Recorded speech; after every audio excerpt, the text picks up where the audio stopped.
Everyone, आपका स्वागत है हमारे इस चैनल पर।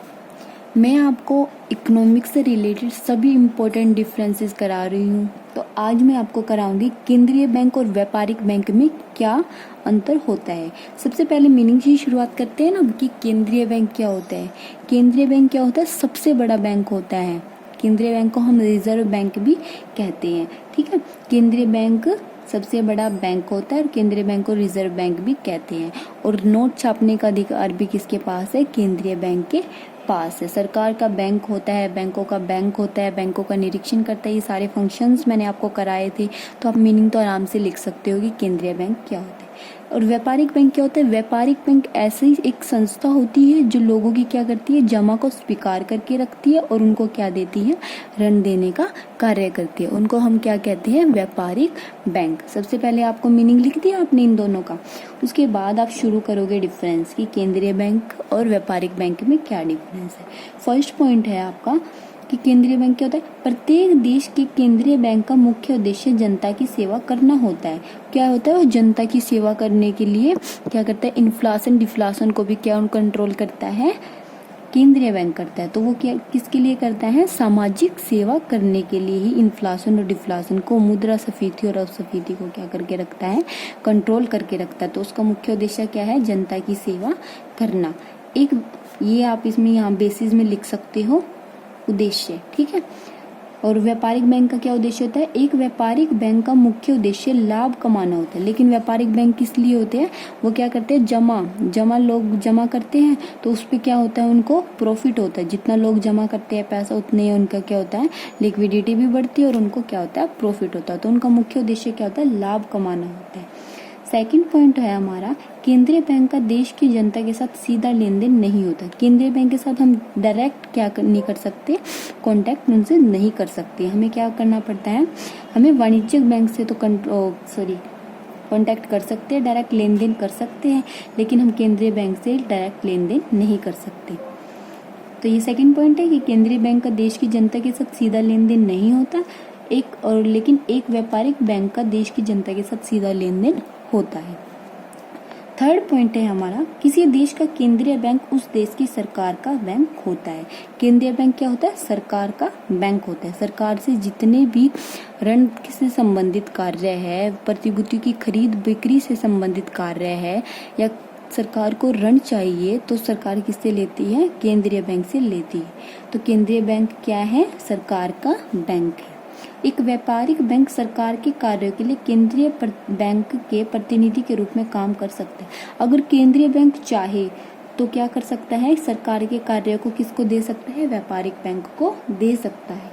ठीक है, अगर केंद्रीय बैंक चाहे तो दे सकता है। ठीक है।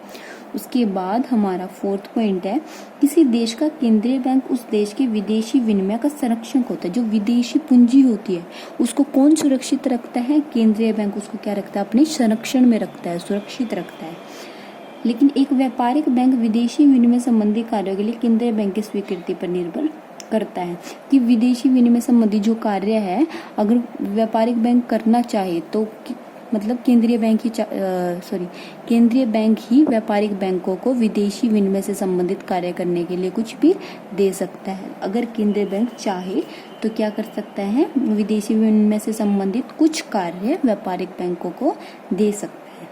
फिफ्थ पॉइंट है हमारा, केंद्रीय बैंक का स्वामित्व सरकारी होता है। जो केंद्रीय बैंक पर क्या होता है? अधिकार होते हैं, स्वामित्व होता है, वो कौन करता है? सरकार करता है। और फिफ्थ पॉइंट है हमारा इसमें, एक व्यापारिक बैंक का स्वामित्व क्या होता है? सरकारी भी हो सकता है और गैर सरकारी भी हो सकता है। मतलब प्राइवेट बैंक भी हो सकते हैं हमारे और पब्लिक बैंक भी हो सकते हैं, लिमिटेड और प्राइवेट लिमिटेड। उसके बाद है सिक्स्थ पॉइंट हमारा, किसी देश के केंद्रीय बैंक को उस देश में नोट जारी करने का पूर्ण अधिकार होता है। कि मतलब नोट जारी करने का अधिकार किसके पास होता है? केंद्रीय बैंक के पास होता है। एक व्यापारिक बैंक नोट जारी नहीं कर सकता। व्यापारिक बैंक सिर्फ केंद्रीय बैंक ही है एक जो नोट जारी कर सकता है। लेकिन 1 रुपए का जो सिक्का है वो कौन जारी करेगा? सरकार, भारत सरकार। ठीक है, ये क्वेश्चन भी एग्जाम में आपका आया था अब की बार HBSC बोर्ड में।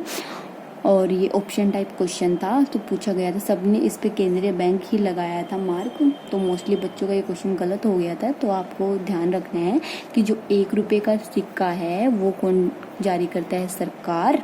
और लेकिन जितने भी और पैसे हैं और उनको कौन जारी करता है? केंद्रीय बैंक।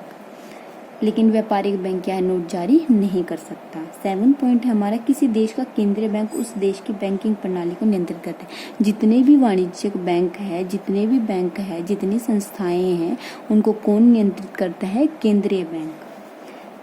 एक व्यापारिक बैंक केंद्रीय बैंक के नियंत्रण में कार्य करता है। जो नियंत्रण मतलब क्या है? केंद्रीय बैंक तो क्या करता है? व्यापारिक बैंकों को नियंत्रित करता है। और व्यापारिक बैंक किसके नियंत्रण में होकर कार्य करते हैं? केंद्रीय बैंक के नियंत्रण में होकर कार्य करते हैं। ये मैंने आपको 7 पॉइंट बताए, आप कोई भी 4 या 5 पॉइंट याद कर सकते हैं। क्वेश्चन इंपॉर्टेंट है एग्जाम के पॉइंट ऑफ व्यू से।